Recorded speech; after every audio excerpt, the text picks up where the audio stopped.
que o Senhor te abençoe e faça brilhar seu rosto em ti, que conceda sua graça e te dê paz.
De amor, de verdad y de justicia.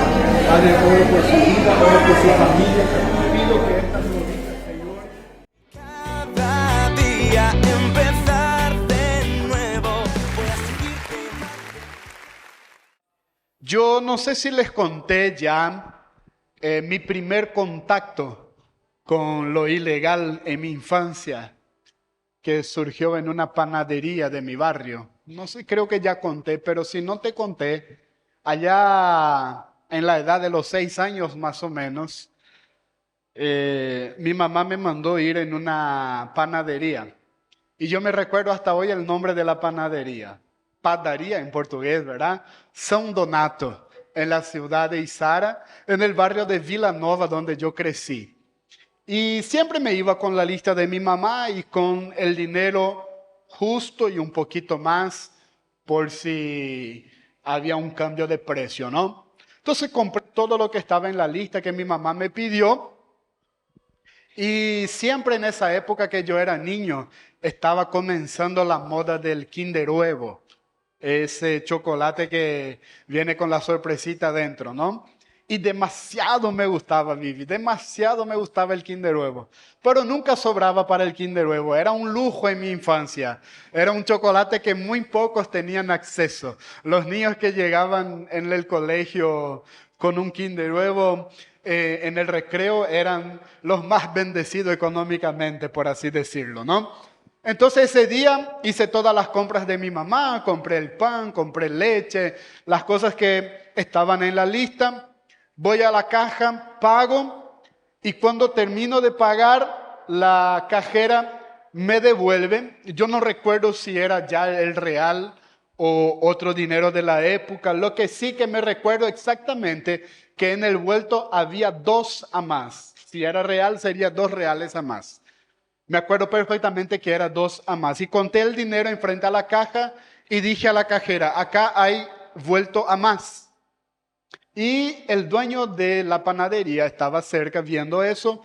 Entonces miró todo y yo conté el dinero otra vez y dije, mira, me diste 2 a más. Le devolví a la cajera ese 2 reales, me supongo. Y el dueño viendo esa escena me llamó y me dijo, ¿você é o filho do João Rosa? Sí, le dije. Ah, conozco a tu papá. ¿Y cómo te llamas? No, yo me llamo Franklin. Mira, Franklin, qué buena actitud la que tuviste de devolver el dinero, ¿verdad? Y justo los Kinder Ovo se quedaban enfrente a la caja. Y él me miró así y me dijo, te tengo que dar un premio, me dijo. ¿Qué querés? Y sin dudar, ¿verdad? Es el Kinder Ovo que está acá. Y ese día me llevé a casa un premio, un Kinder Ovo, pero tuve la primera oportunidad en mi vida de tratar con lo ilegal. Después de grande acá en Presidente Franco, me recuerdo una hermana, nunca me voy a olvidar el día, era domingo de Santa Cena, pastor. Y la hermana viene, como algunas iglesias tradicionales, siempre en la Santa Cena, o pedimos perdón, todas esas cosas, ¿no? Venía la hermana y me dijo, hermano Franklin, tengo que confesar un pecado. Y yo dije, siempre nosotros asociamos pecado con inmoralidad nada más, ¿verdad? ¿Qué hizo la hermana? No, pasa que en mi negocio pasó una señora esta semana y hizo unas compritas. Mira lo que me dijo Blanca. Y la señora me compró y me dio 100,000 a más. En serio, sí. Pastor, me quebranta demasiado. Y yo le dije, me supongo que le devolviste, ¿verdad? No, no, pastor, no. Usé el dinero. Y yo le dije, ¿y qué querés? Le dije, no, y yo quiero participar de la Santa Cena, pero estaba con este versículo, ¿verdad? No hay que participar indignamente. Cierto, le dije, pero yo era joven, soltero todavía. Y yo le dije a la hermana, hermano, te voy a decir lo siguiente. Yo puedo orar por vos y yo creo que el perdón de Dios es inmediato con la confesión del pecado. ¿Es así o no es así lo que está en la Biblia? Confesión de pecado trae perdón inmediato. La gracia de Dios es abundante, es suficiente al que confiesa, al que se arrepiente, ¿no? Pero yo le dije, solo que yo también voy a orar para que el primer 100,000 que entre en tu mano esta semana, vos le llames a la señora y le devuelva. Porque hay pecados que no es solo recibir el perdón, hay que haber restitución. Y vos tenés que restituir ese daño. Ah, sí, le dije, ¿crees? Yo tengo que devolver, pastor. Si yo solo me arrepiento, Dios ya no me perdona. Yo entendí ese día la diferencia de arrepentimiento y remordimiento. Ella, por una creencia religiosa de no poder participar de la Santa Cena, estaba con miedo, ¿verdad? De incluso perder la salvación, y estaba con su creencia, ¿no? Con esa paranoia, pero no estaba dispuesta a restituir. Esa hermana hasta el día de hoy, me consta, no prospera en su negocio, porque se acostumbró a hacer las cosas ilegales. Y yo honro a mis padres que en mi infancia me decían, nunca toques algo ajeno. Mi papá me decía, hijo, es mejor creer en el ladrón que en el mentiroso. O sea, él decía, el ladrón es mejor que el mentiroso. El ladrón tiene cura, el mentiroso no tiene cura. Y yo crecí con tantos valores para los negocios, valores para las relaciones, que hoy mido mis resultados con los niños de mi infancia, que no llegaron a parte alguna todavía, que están en el mismo barrio. Cuando me voy de visita, están viviendo vidas tan así lejos de lo que Dios ya me hizo vivir en tan corta edad.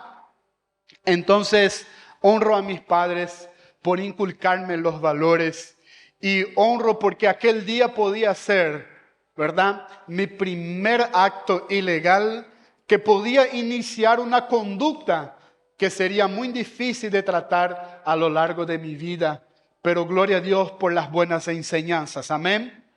Ahora sí, lo que vamos a aprender hoy a la luz de la Biblia está en Mateo capítulo 16, los versículos 15 en adelante.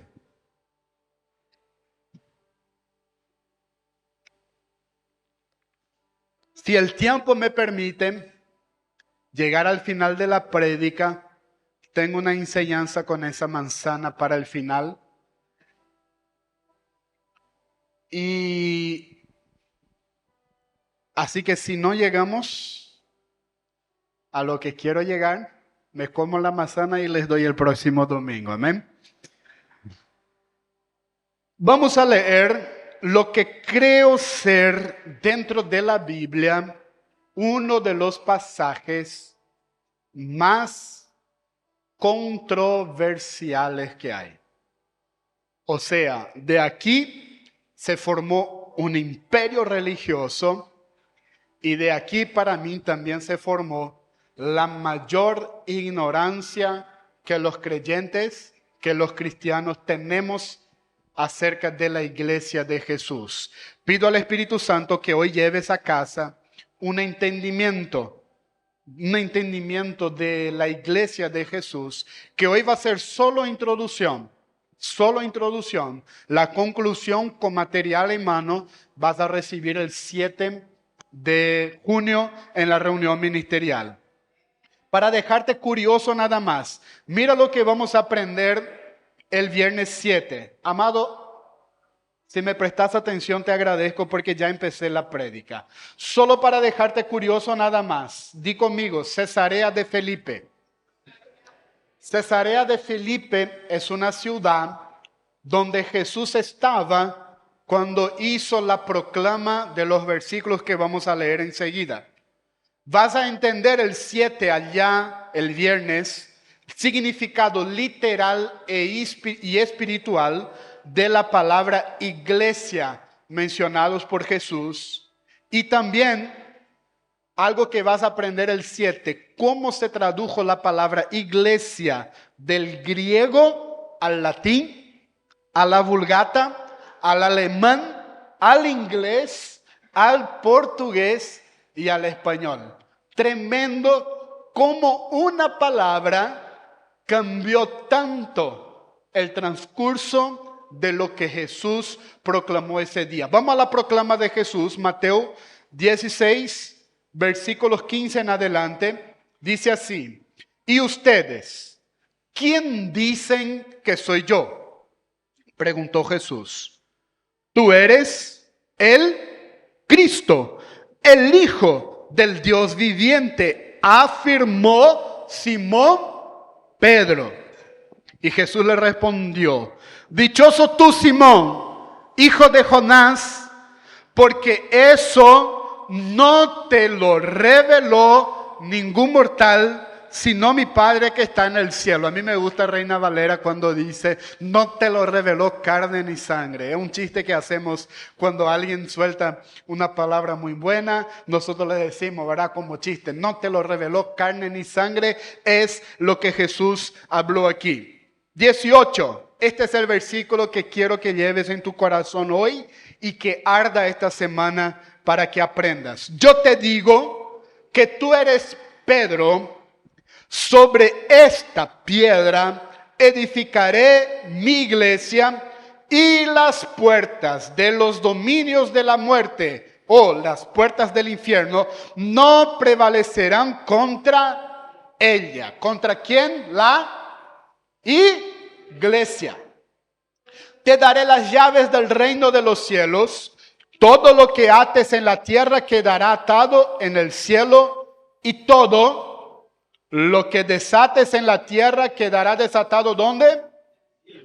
En el cielo.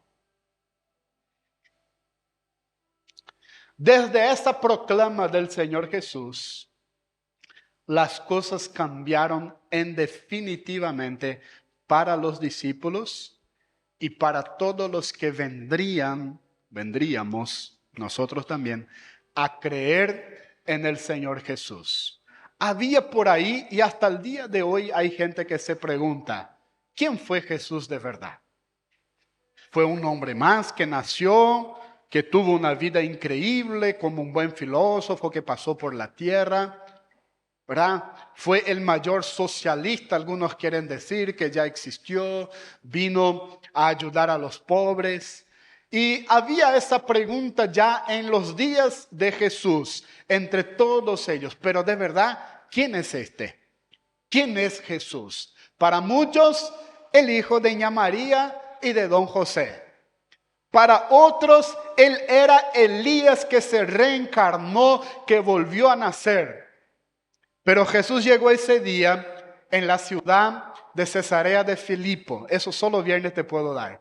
Y aprovechó ese lugar estratégico geográficamente, porque hay una enseñanza en la geografía de ese lugar. Detrás de donde Jesús está hablando eso, había un templo.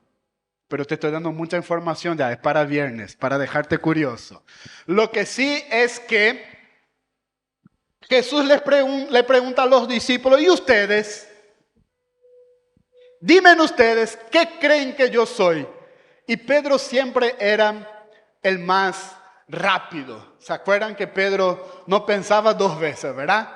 Pedro fue cuando vio Jesús andando sobre las aguas. ¿Qué dijo Pedro? Si eres Jesús, decime que me vaya a tu encuentro. Y muchos cuestionan que Pedro afundó, ¿verdad? Pero fue el único que caminó sobre las aguas hasta el día de hoy. ¿Sí o no? Pedro siempre era rápido en palabra. Hasta el último momento de Jesús, cuando vinieron los soldados, Pedro sacó una espada y cortó la oreja de uno de los soldados llamado Malco. ¿Quién se acuerda de eso? Está en la Biblia. O sea que Jesús también andaba armado en sus días. Tenía retaguardia, tenía guardias con él, guardaespaldas. Pedro tenía una espada. La Biblia dice que sacó una espada. Tanto que Jesús le dijo a Pedro, Pedro, ¿vos pensás que yo no tengo el poder de llamar a mi Padre y que Él me envíe una legión de ángeles? Pedro, rapidísimo al escuchar la pregunta de Jesús, dijo, tú eres el Cristo, el Hijo del Dios viviente. Y el mundo espiritual cambió a partir de este momento. Hasta ese día, ni Satanás sabía correctamente quién era Jesús. Y si vos lees en tu casa detenidamente la secuencia, vas a ver que Jesús comienza a entrar en aguas profundas con sus discípulos. En verdad es que antes ellos todavía no estaban listos para entender. Pero no antes de que esta revelación viniera al conocimiento de ellos. Jesús concluye la respuesta de Pedro afirmando, Pedro, eso no te lo reveló carne ni sangre. Eso no vino de tu mente humana. Eso no viene de tus neuronas, de tu lógica de pensar. Esto te reveló mi Padre. Y esta revelación de que yo soy el Hijo de Dios, el Cristo, el enviado de Dios, esta revelación se convierte hoy la base de mi iglesia. Y fue la primera vez que Jesús habló la palabra iglesia, que en el griego era eclesía. Laura me dijo, no, en español es eclesia. Y yo no sé por qué aprendí en portugués en su momento la pronuncia y le dije a Laura, no sé cuál es la pronuncia, lo que sé que está en griego. Y griego para mí parece eclesía. Ahí soltó Jesús la palabra eclesía. Sobre esta piedra, la piedra que Jesús habló no era Pedro, porque el nombre de Pedro significaba pequeña piedra. Pedro significaba una piedra pequeña. Solo que lo que salió de su boca fue una revelación tan profunda que Jesús concluyó y dijo, Pedro, eso que acabaste de decir se vuelve la piedra fundamental de mi eclesía, de mi iglesia. ¿Y qué eso tiene que ver, pastor, con el movimiento ilegal que pusiste ahí en el flyer? Ya te doy la precisa. Eso tiene que ver porque cambia todo, porque nuestro concepto de iglesia hoy día es un concepto muy adulterado, muy equivocado de lo que Jesús quiso decir con la palabra eclesía. La palabra eclesía ya existía en las épocas de Jesús. Por ejemplo, un grupo de soldados recibía una orden para reunirse para una batalla. Esta reunión que ellos tenían para hablar de la guerra, esta reunión con un propósito en común, ¿sabe cómo se llamaba? Eclesía. La palabra eclesía debería estar traducida para nosotros como la palabra asamblea. Una reunión con un propósito en común. Pero después los romanos traducieron la palabra eclesía a la palabra basílica. Y si vamos a entrar en la historia, que te quiero dar solamente el viernes 7, la historia cuenta que la palabra de Dios quedó enjaulada, encarcelada, literalmente. Hubo épocas de la historia que la Biblia, traducida del griego al latín, solo tenían algunas autoridades religiosas que incluso usaban en el púlpito, que enseñaban con un candado. O dejaban en una biblioteca llaveada y nadie podía tener acceso a la Biblia. Entonces, la palabra eclesía que Jesús soltó a Pedro, a los discípulos, en ese día, él estaba diciendo lo siguiente: Pedro, discípulos, présteme atención, que lo que Pedro acaba de entender, ustedes tienen que entender que será la base de mi movimiento que ustedes van a seguir por ahí. Iglesia nunca fue sinónimo de adentro. Iglesia era sinónimo de afuera. Y fíjate que la estrategia del comienzo de la iglesia, mientras no había intervención ninguna del imperio, cuando ellos vivieron la llenura del Espíritu Santo profetizada, ahí en Hechos 1, versículo 8, la Biblia dice: recibiréis poder cuando haya venido sobre vosotros el Espíritu Santo, y me seréis testigos en Jerusalén, Judea, Samaria y hasta lo último de la tierra. La Biblia cuenta que mientras ellos esperaron esa promesa de Jesús resucitado, y un día la promesa se cumplió en la vida de ellos con la llegada del Espíritu Santo, ellos comenzaron a vivir el reino de Dios como nadie antes vivió en esta tierra. Y creo que ni nosotros llegaremos a vivir en proporciones tan intensas como ellos vivieron.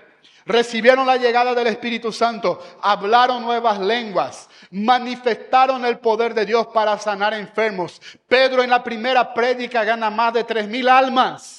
Y el reino de Dios se comenzaba a extender ahí en la ciudad de Jerusalén. Hasta que ellos, presten atención, hay una tendencia en el ser humano. Y nuestra tendencia es buscar la comodidad. Mira cómo te estás sentando hoy por el frío. ¿Buscando qué? Comodidad, ¿verdad? No estoy diciendo que está mal. Amén. Lo que te estoy diciendo es que nuestro cerebro, él es perezoso. Y él no quiere gastar más energía de lo necesario. Entonces nosotros constantemente tenemos que ser incómodos, porque tenemos que incomodarnos para ir a otros niveles. Y eso es el diseño de Dios para nosotros. No os conforméis. La palabra conformar es tomar una forma externa de algo. Dios no quiere que tú y yo tengamos forma externa a nada de lo que está fuera del origen. El origen es Génesis. Y allá dice, Dios creó el hombre conforme a su imagen y semejanza. Jesús vino a revelarnos otra vez la imagen del Padre que se había perdido. Y ahora el Espíritu Santo quiere hijos de Dios llenos de Él, inconformados, que vayamos a extender ese reino a los confines de la tierra. ¿Qué pasó con la iglesia de Hechos? Lea los primeros capítulos de Hechos. Vas a ver que comenzó un movimiento, vendían las casas.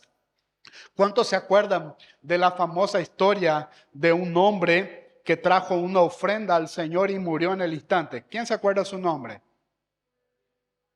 Ananías y Zafira, ¿verdad? La mujer que quedó viuda más en el mayor corto tiempo de la historia. Horas nomás, 2 horas ella nomás fue viuda. porque su marido llegó y mintió al Espíritu Santo, puso una ofrenda que no era verdadera. Cuidado con tus ofrendas, ¿eh? No te vengo a traer miedo, pero hay una enseñanza en esa ofrenda de Ananías y Zafira. Dios conoce lo que de verdad le corresponde a Él. Y ellos quisieron mentir sobre el valor de la ofrenda, solo que estaban de acuerdo. Primero vino el hombre, mintió al Espíritu Santo, murió al instante. Después vino la mujer confirmando la mentira del marido, murió también. Había tanta presencia de Dios, pero había una equivocación en ellos. Ellos querían vender todo lo que tenían para vivir solo del movimiento del Espíritu, solo en la nube de la gloria de Dios. Ahí llegamos en Hechos capítulo 8 y el versículo 1. Mira lo que dice este pasaje, Hechos capítulo 8 y el versículo número 1. ¿Está en pantalla?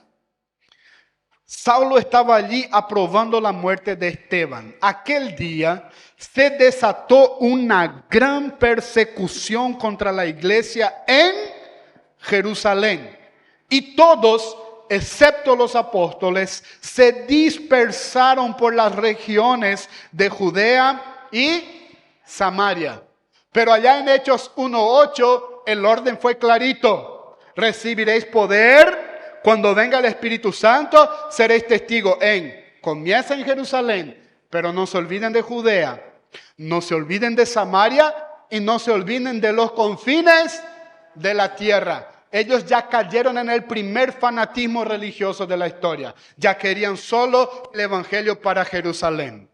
Algo muy común hoy día en algunas iglesias. Solo nosotros tenemos la salvación. Solo nosotros tenemos la visión correcta para este tiempo. Mentira, eso comenzó allá en Hechos. Ya la primera iglesia ya cayó en ese error. Y hasta el día de hoy las iglesias caen en el error, reciben una visita, un toque del Espíritu y se quedan estancadas, paradas, creyendo que la iglesia fue llamada hacia adentro. Pero la iglesia es un movimiento, es una asamblea que se reúne hacia afuera. La iglesia primitiva se reunía en las casas. ¿Y sabe cómo ellos llamaban los encuentros de ellos? Está en la historia. Banquete de amor. Mire qué nombre lindo. ¡Wow! ¿Qué vamos a tener hoy, hermanos en Cristo? Ellos se reunían para un banquete de amor. Comida, música, himnos al Señor, compartían la Biblia, que muchos no tenían nada escrito todavía, eran las cartas de Pablo que llegaba de tanto en tanto, una carta de los apóstoles que llegaba de tanto en tanto, y 300 años, di conmigo, 300 años.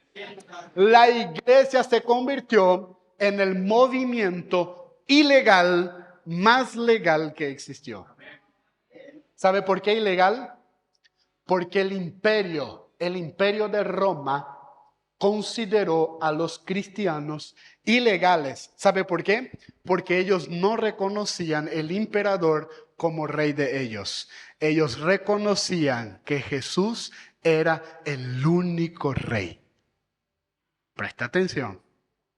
Y como ellos no reconocían el emperador como rey, se les llamó a ellos un movimiento ilegal.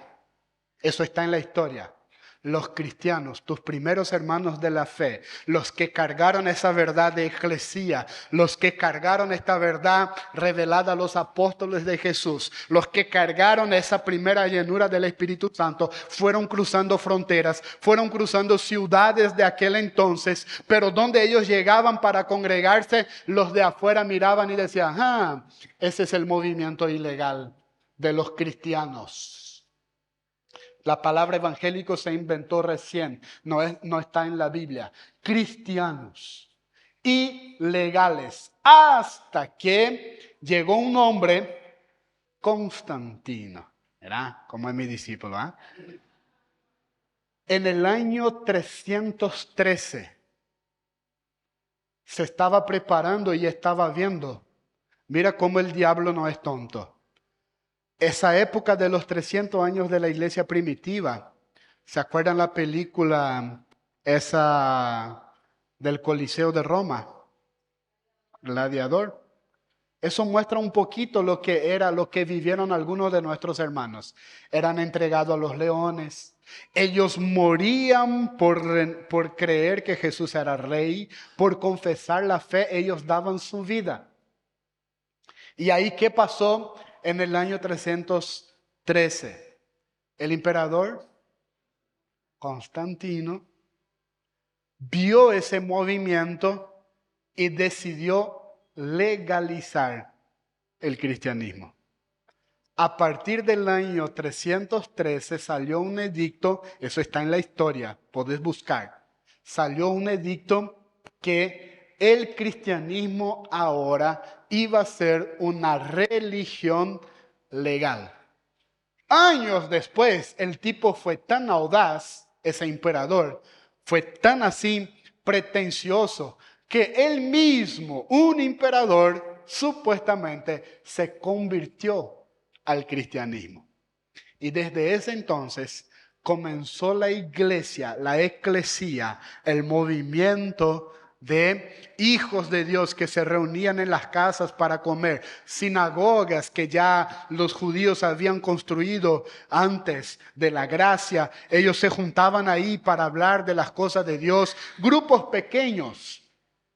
Ahora la historia de la eclesía comenzó a ser comparada con una basílica. Pero aquí es para el viernes 7 seguir, amén. No da para hablar todo ahora, sé que están con ojos de pescado hacia mí. Pero bueno,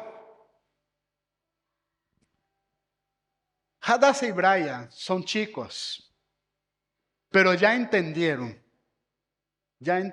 perfectamente. Y tus hijos también me supongo que ya entendieron. No sé si ya le dijiste alguna vez a tus hijos, nada es gratis. ¿Quién ya dijo eso? ¿Verdad? Todos los días. A Brian le costaba. Entonces, como es bueno de argumento, él le decía una vez, papá, no pague nada por el aire. ¿Verdad? Pero nosotros sabemos que nada es gratis. ¿Qué enseñamos en Yemujá? ¿Por qué comenzamos? ¿Por qué pedí que volvamos con los precios en la góndola? ¿Por qué dije vamos a arreglar otra vez? No perdamos la esencia. Ellos que están pasando por ahí tienen que llevar el siguiente mensaje. Que ellos no paguen no quiere decir que es gratis. ¿Alguien pagó? Mira la confusión que hacemos de la gracia. Hay gente banalizando la gracia, creyendo porque no nos costó a nosotros que no le costó nada a Dios. ¿Cómo no? A Dios le costó la vida ¿de quién? De su Hijo. A Dios le costó lo mejor que Él tenía. Imagínate, el creador del oro, el creador de los diamantes, piedras preciosas que nosotros ni imaginamos vamos a encontrar en el cielo. El creador de todo. ¿Qué le costaría a Dios comprarnos la salvación con estas cosas? Nada. No, yo tengo que dar algo de mucho valor. Él entregó su vida, Él entregó su Hijo. Y que yo no tenga que pagar no quiere decir que no tiene un precio. Amén. Amén de verdad. Para ir entrando en esta mañana y dar secuencia a ese reino que fue considerado para los primeros hermanos un movimiento ilegal, pero que fue el movimiento más legal que existió durante 300 años. Yo quiero decir, y Laura y yo no le dije a Martina afuera, me sorprende porque Laura huye de ese tema de hacer diezmo y ofrenda. No le gusta, tiene vergüenza. Y ella ayer me dijo, mañana puedo hablar del diezmo y la ofrenda. Yo le miré y le dije, después que su cabello se desarregló, no sé. Bueno, algunos no se fueron al show de Dante, no saben lo que aprendimos. Pero bueno, lo que sí, le dije, bueno, claro que sí. Y justamente algo que yo preparé para hablar de parte del Señor tiene que ver con lo que ella ya te habló. La iglesia, amados, estoy hablando bien pausadamente e intencional, amén. La iglesia sobrevivió y va a sobrevivir hasta la segunda venida de Cristo, porque hay hijos de Dios fieles, di conmigo, fieles, en los diezmos y en las ofrendas. El miércoles estuvimos orando aquí de madrugada, sentimos algo muy fuerte del Espíritu Santo y yo sentí un estirón de oreja de parte del Espíritu Santo. Y la Biblia dice que los que enseñan la palabra son dignos de doble salario. ¿Usted sabía eso? ¿Verdad que sí, pastor? Los que enseñan la palabra son dignos de doble. Entonces lo que estamos sembrando aquí en Manos Extendidas, en ser voluntarios, es mucha dedicación y también es mucha honra financiera la que estamos sembrando. Amén. Porque de verdad, hoy por hoy, el Señor no nos manda percibir nada de la iglesia económicamente. Es una convicción que tenemos validada por el pastor Telmo. Él nos dijo, hasta que el Señor les diga, sigan siendo voluntarios, y creemos que va a ser para mucho tiempo. Pero presten atención. Y nosotros no queremos, tal como dijo la pastora, que nadie venga a traer diezmo y ofrenda en Manos Extendidas si aún no siente que esa es la casa que Dios te plantó para que vos des fruto con nosotros. No queremos. Si Dios te dijo que tenés una casa en otro lugar, o te sigues alimentando por la voz pastoral de alguien por YouTube y querés dar tu diezmo a esta congregación, sentite en total libertad. Pero si ya en el tiempo conseguís ver lo que Dios nos llamó a hacer como iglesia, y viendo nuestros videos de Franco y viendo los reportes, Janine ahora nos maneja el sistema. Tenemos sistema de toneladas de alimento que estamos sembrando en los pobres. Ayer Levi se fue a filmarnos lo que es el espacio Alegría, todo lo que se está sembrando en este lugar. Dios mío, si hasta ahora todo lo que te estamos mostrando con la Navidad Solidaria, con todo lo que se hace con el dinero en este lugar, aún no te convence, pregunta al Señor si esa es una casa para que estés. No queremos que te vaya, pero queremos que de verdad entiendas la temporada que Dios nos introdujo como casa. Y que no seas espectador de afuera y mucho menos, amado, mucho menos desconfiador. ¿Verdad? Yo sé que todos venimos de lugares, pasamos por lugares, conocemos. Nosotros en la pandemia conocimos muchas cosas que el diablo nos traía de bandeja. Y digo el diablo luego, iglesia tal hace tal cosa con el dinero, iglesia tal hace tal cosa con el dinero. Supimos muchas cosas. Pero no nos corresponde a nosotros juzgar lo que los demás hacen. Amén. Ahora nos compite sí qué nosotros hacemos. Y eso está claro para ustedes. Y como está claro, Dios me manda con autoridad en esta mañana. Esta enseñanza quiero que sea bien pausada. Estoy usando correcto el micrófono, Levi. Está saliendo bien. Le dije a Levi que me haga señal si uso mal el micrófono. Edgar usa mucho mejor que yo. Así que el sonido de Edgar sale mejor que el mío. Así que estoy mejorando. Amén, Edgar. Quiero que eso lleves a tu corazón hoy. Y cuando llegue el link de la hermana Carolina, de lo que va a estar editado en YouTube, busca después los pasajes bíblicos para leer con más atención. Jesús tenía un tesorero, solo que también tenía mujeres piadosas en su ministerio. ¿Sabe lo que diferenciaba el tesorero de Jesús de nuestro tesorero hoy? El peinado más. Jesús tenía un tesorero. ¿Quién era su tesorero? Judas. ¿Por qué Jesús tenía un tesorero?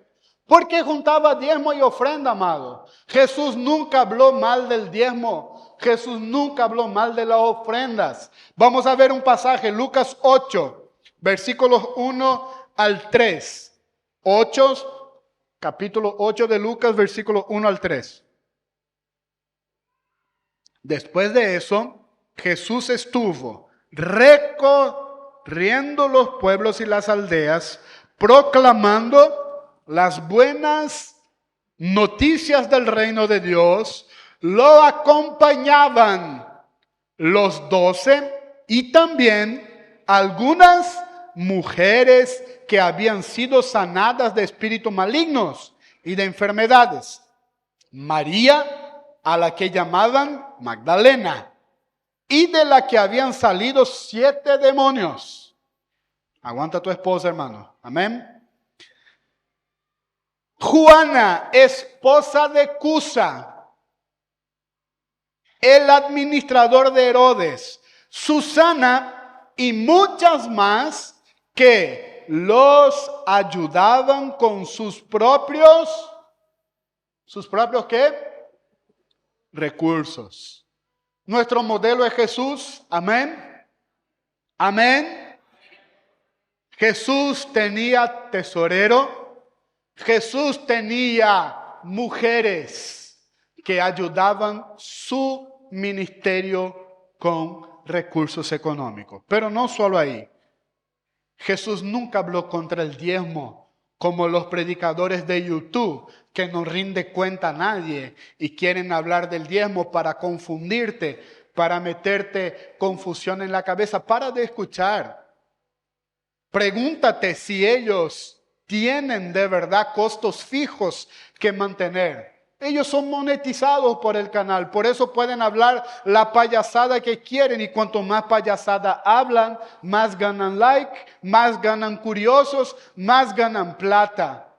La iglesia solo sobrevivió y ese evangelio solo te llegó a ti porque alguien antes que vos y yo fue fiel a Dios en los diezmos y las ofrendas. Nosotros estamos aquí porque el pastor Shin nos prestó. Pero alguien diezmó y ofrendó para construirse ese templo.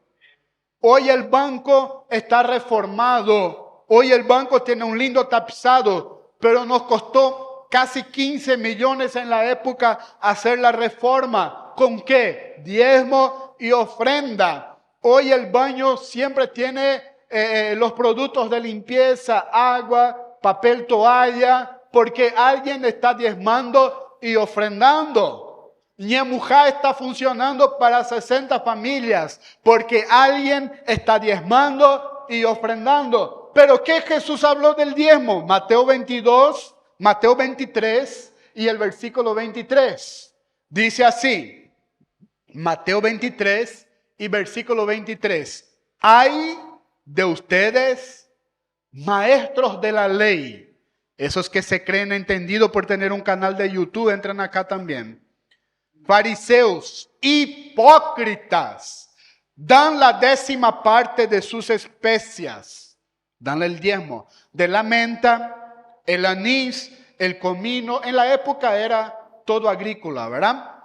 Pero han descuidado los asuntos más importantes de la ley, tales como la justicia, la misericordia y la fidelidad. Miren la conclusión de Jesús acá. Debían haber practicado esto sin descuidar ¿qué? Aquello, lo otro. ¿De qué Jesús está hablando primero? Del diezmo. ¿Sabe qué pasaba con el religioso? Y pasa hasta el día de hoy. Él da el diezmo como desencargo de conciencia. Como si estuviera pagando una cuota para ir al cielo. Ya cumplí mi parte. Ya di lo que le corresponde a Dios. Y ahí Jesús vino con la verdad. Esperen una cosa, hipócritas. Esperen una cosa, religioso. Te preocupa de dar el diezmo, pero te olvidas de la misericordia.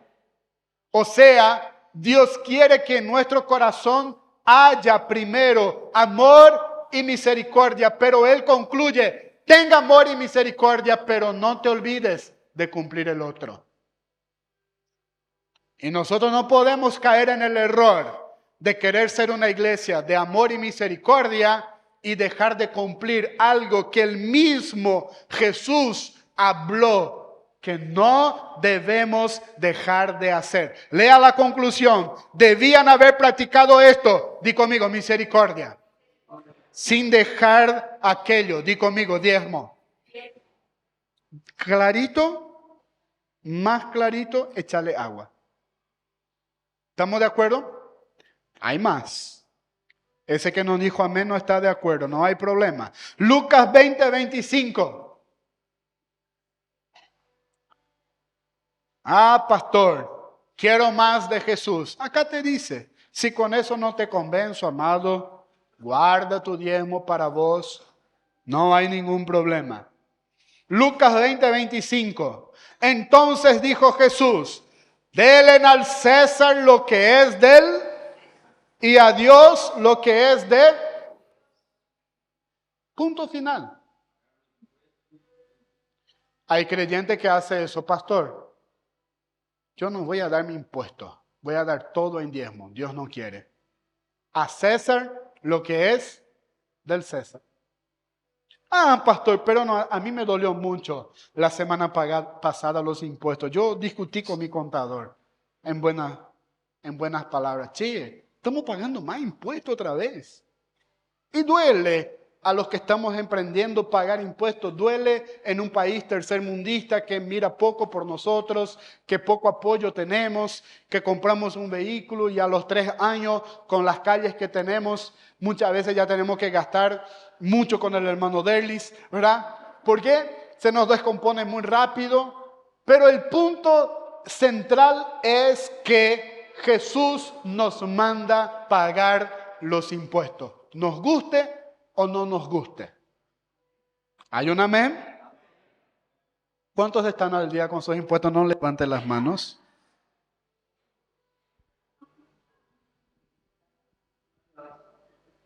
Con la pastora tenemos ese principio. Tenemos 3 emprendimientos. Aparte, ella tributa también a la empresa que cobra.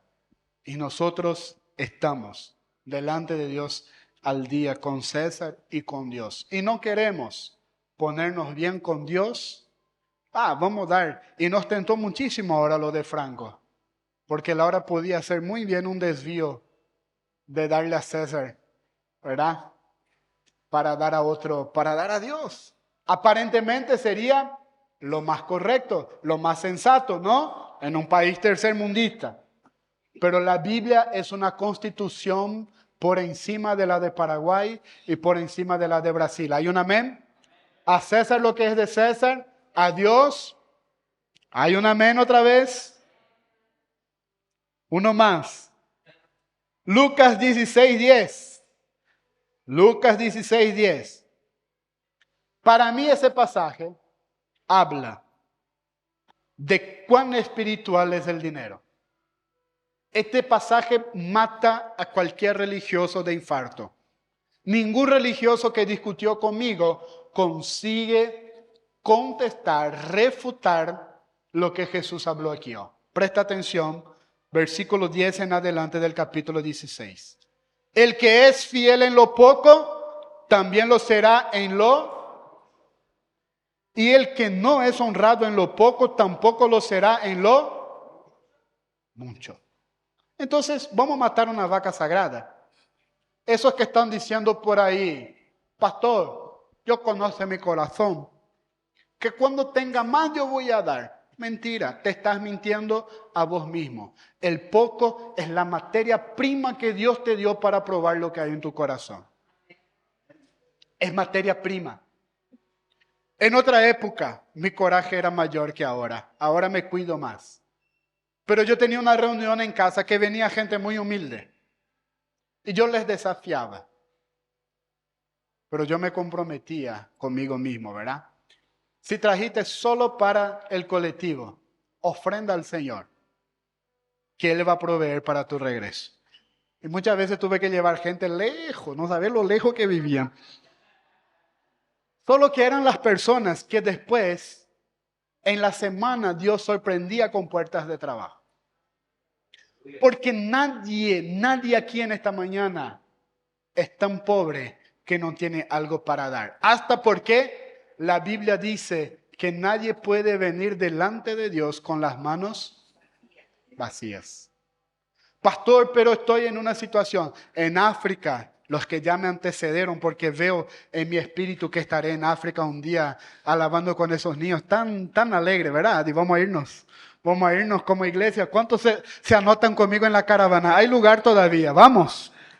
Y ustedes van a ver, ellos de la pobreza que tienen van al culto, llevando mandarina, llevando huevo, llevando lo que sean, en la escasez de ellos, porque saben que no pueden llegar a Dios. David dijo, un día un hombre quiso darle su propiedad a David para que ofrende al Señor sacrificio.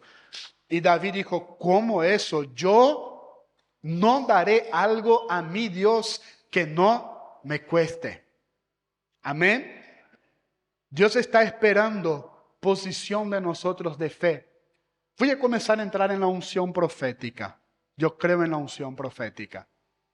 Hay niveles económicos que Dios está esperando para dar a sus hijos, que no vamos a ceder, me incluyo, no vamos a ceder a ellos hasta nosotros intencionalmente guardar algo para el Señor y decirle, Señor, esta ofrenda, de verdad, no te estoy hablando ni del diezmo, te estoy hablando de ofrenda.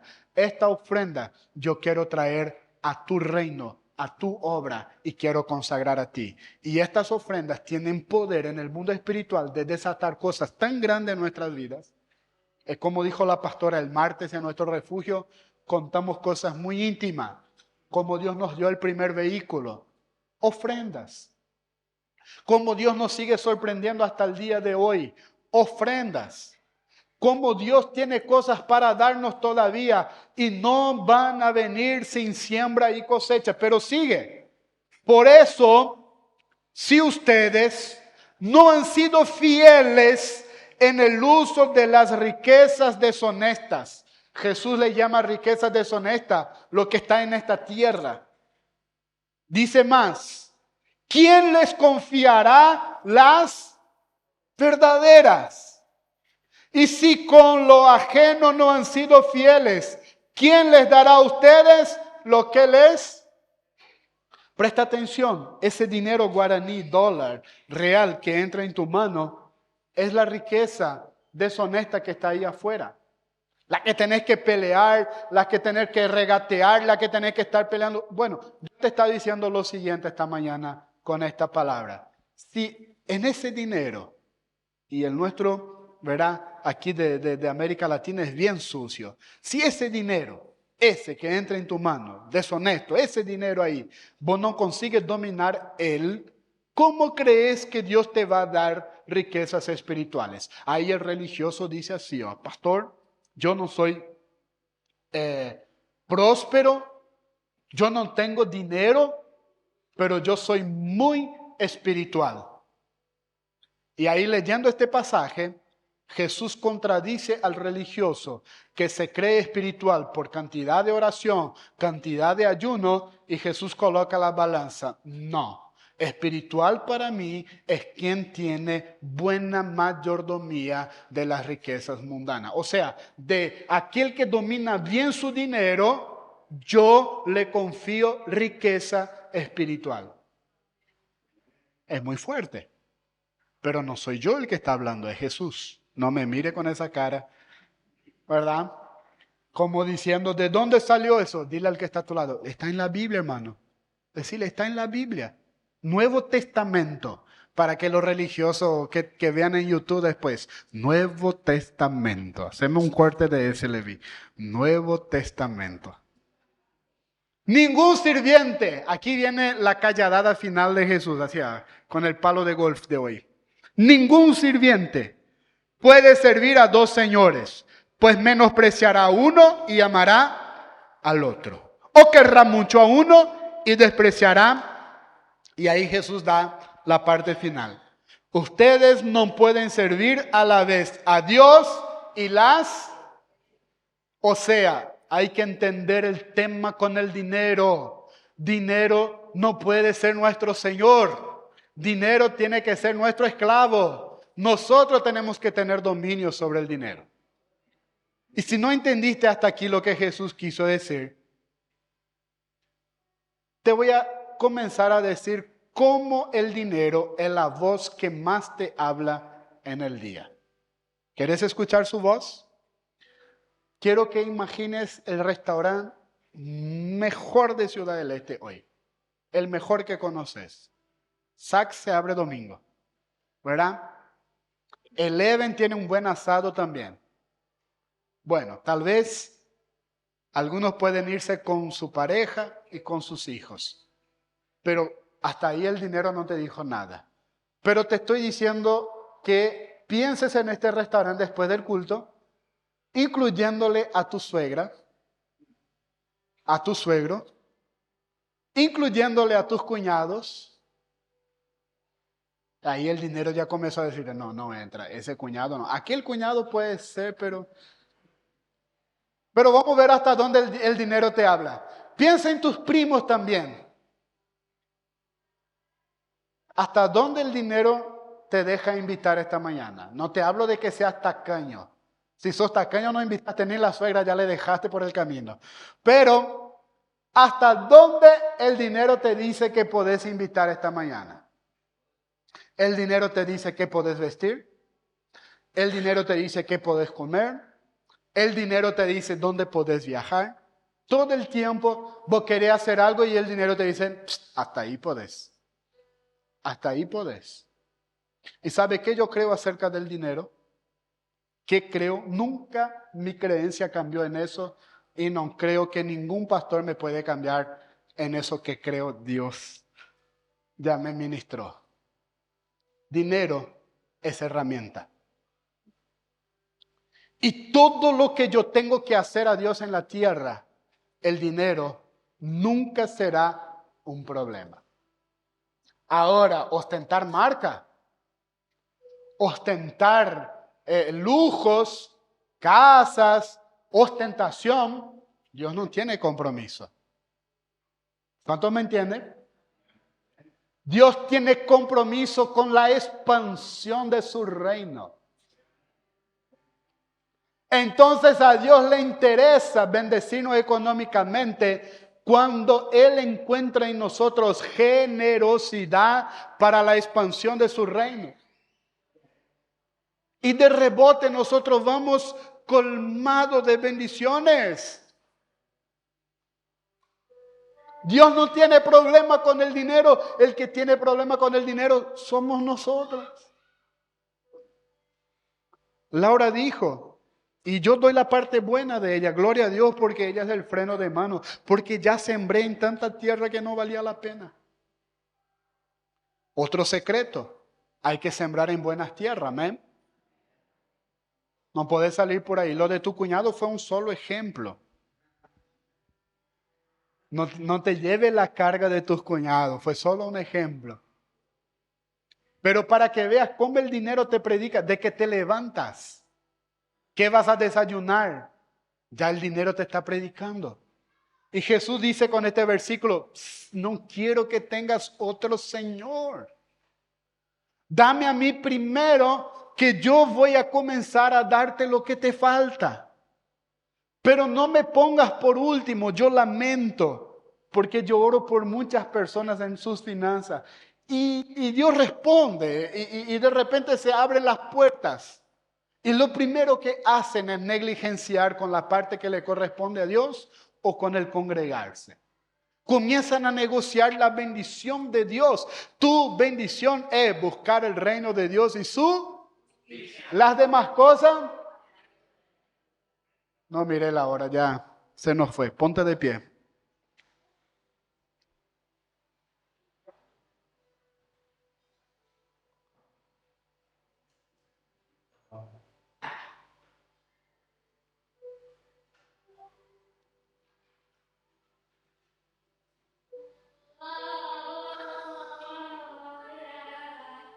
Introducción nada más.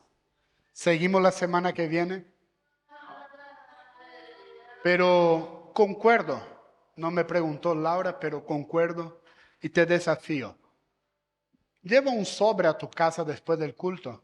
Habla con tu pareja. Estamos al día con el Señor en nuestros diezmos y ofrendas. Hable, no como un religioso controlado, no es el punto. Habla con tu conciencia y tu Padre. ¿Te estoy honrando de verdad con mi dinero? ¿Te estoy honrando de verdad? Mira una cosa. Como un pastor que siempre estoy en la puerta esperándote, me da mucha alegría ver en qué auto llegaste, con qué ropa te estás vistiendo y verte en las redes disfrutando con tu familia. Qué lindo, qué lindo, qué lindo. Es lo que más me llena de alegría, ver la gente que sabe disfrutar en familia, que sabe vestirse bien, que sabe comer bien. No es ningún pecado, ningún pecado. Ahora lleva en tu corazón: estoy honrando a Dios así como estoy honrando mi cuerpo y mi estómago. Yo sé que el que menos puede hoy va a buscar la comida más rica para comer, y no es pecado. La Biblia dice en Isaías 1:19, este versículo me tomé de joven. Dice la palabra que si creemos, comeremos lo mejor de la tierra. Entonces, comer bien no es pecado. Pero la pregunta es, en esta mañana, ¿estoy honrando a mi rey, al rey de ese movimiento ilegal, al rey que venció la muerte, al rey que me quitó del infierno? Pero no estoy siendo egoísta. ¿Sabe qué yo estoy diciendo a Dios cuando retengo mi diezmo y mi ofrenda? Más de lo que Él manda. Porque Él te da, diezmo es un porcentaje, ofrenda es fe. Diezmo es porcentaje y ofrenda es fe. Yo si comienzo a retener la parte que Dios ya me colocó en el corazón, como el ejemplo de Laura. ¿Cuántas veces estamos gastando en farmacia, gastando en cosas que no deberíamos gastar? Porque sí, amados, estamos tocando la parte que le corresponde a Dios. Pero tú y yo tenemos un Dios de amor que con amor eterno nos llamó, nos lavó, nos redimió para Él. Y porque nosotros no entendemos la palabra redención. Eso es lo que más lamento de los creyentes de este siglo. Nosotros no entendemos redención. Redención significa que fuimos comprados para Dios. Somos su propiedad. Somos total de Él. Que es 10% para quien sabe que su vida entera fue comprada para Él. No es nada. Aún me quedo con 90 para administrar. Seguimos la semana que viene. Cierra tus ojos así con tu mano. Padre, esta palabra es tuya y yo deposito en corazones hambrientos por la verdad. Sigue transformando, sigue hablando en el silencio de esta tarde, en el frío de esta semana. Sigue ministrando, Señor, a las parejas, a ponerse a cuentas contigo. Sigue ministrando a las familias para que puedan de verdad entrar en nuevas dimensiones, para que tú también puedas ver, Señor, una mayordomía fiel para confiar más. Padre, en el nombre de Jesús yo oro y entrego esa palabra. ¿Cuántos me dicen amén? ¿Es amén de verdad? Mira cómo es el Espíritu. Domingo pasado llegué en Hernán Arias para predicar y Él me mandó disparar con la unción pentecostal.